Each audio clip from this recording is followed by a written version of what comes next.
Hey everyone, this is Alex, and I wanted to do a movie review for you guys today. I went and I saw Underworld 4 Awakening, which is technically Underworld 3 because the Rise of the Lycans is a prequel and I don't count it in the series, but whatever. So anyways, I went and I saw it with my dad, my sister, and myself, and we went and saw it in 3D for the matinee showing at a local theater nearby, and it was really, really good. Like, oh my gosh, I have no idea what to say. It was just that good. I think the one thing I was bummed about was that there wasn't a lot of Michael Corvin or slash Scott Speedsman, and I had heard a rumor that he wasn't going to be in it at all. Apparently that rumor was a lie because he was in there for like two, three scenes. So ignore the background noise. It's just my family. They don't know that they really don't respect my privacy. Anyways, um, it was it was just amazing. I felt like it was just beyond amazing, especially with the introduction of the three new characters. The police officer, detective, I don't remember his name. David, who is the vampire that she saves, and her daughter Eve. I thought those were like amazing characters to be introduced, and hopefully, if they make another one, they'll keep those three characters back into it as well. Um, I thought like I remember telling my sister this. I was like, David, or Theo, who plays David, is the British version of Kellen Lutz, who I like Kellen also. So I've seen a few Kellen movies and I like his work. So yeah, ignore my sister. She's being a little. She's just doing this to annoy me. She doesn't care. Um, she really doesn't respect my privacy at all. Sorry guys. So anyways, there.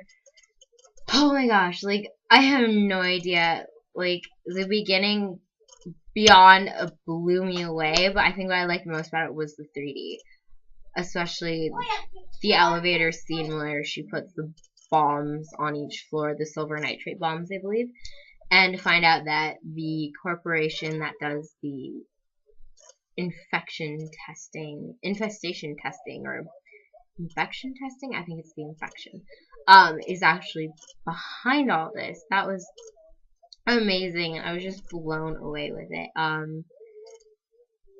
It was really amazing. I was very, very excited to be able to see this film, especially, even though it's rated R. I was actually excited because I got to buy my ticket for it since I'm 17 now, so I could buy my own rated R ticket. I, I really don't know what to say. It was just really good and it was amazing. I thought it was interesting that Eve, who's been in captivity of the lab since she was born, she's 12 years old and she doesn't have a name. She's known as Subject 2, her mother is Subject 1, and we all assume Michael is dead at this point, and then, he gets found and he's Subject 0. I thought it was interesting. They kept the family together of father, mother, and daughter, and they didn't realize that. No one realized it until, Celine found him, and then obviously when she tries to find him again, he's gone, and that was just depressing because I was like, where did Michael go? I'm like in love with Michael. I feel like I like Michael, but I like David too. The Lycan that is like, like when she says in the trailer, they're breeding things that are like twice the size of any normal Lycan she's ever seen. Dude, that thing was huge! Huge! Like, the size of a house huge. Just saying.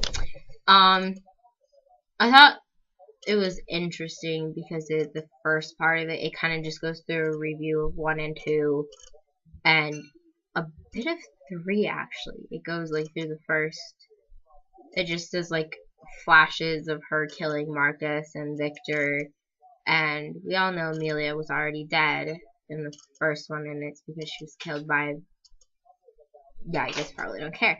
But overall, if I had to say if I had to see it again, I would see it again. I'm actually a friend of mine who lives in Britain, or he lives in London,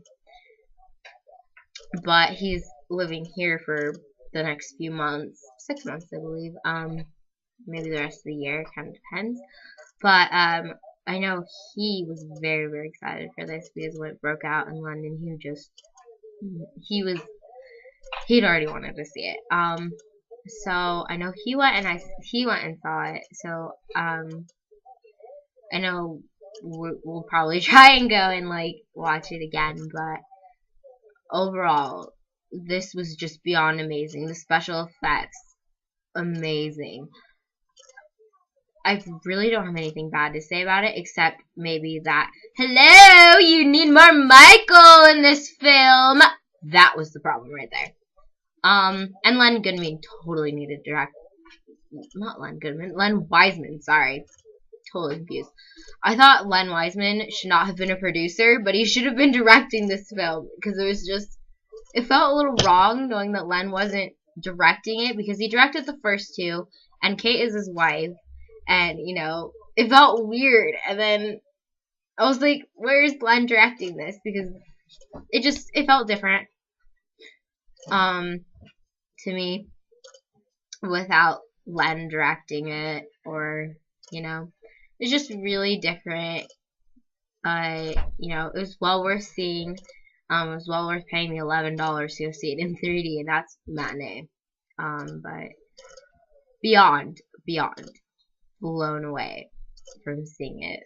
I don't have anything bad to say. I don't know. I don't know. I really want to go see this again, and that's like a big consideration at this point for me. I might end up driving myself to the mall next weekend and just going to see it because I felt like it was that good. So we'll see. Bye guys, thanks for watching, and stay tuned for my next videos. I actually been planning to hopefully have a book review up either this week or next week, depending on when I can get it in. So be on the lookout, and it is for the sequel of Jessica's Guide to Dating on the Dark Side, Jessica Rules the Dark Side. It's the book review for that, and I will have a special surprise for you guys on that book review. So bye.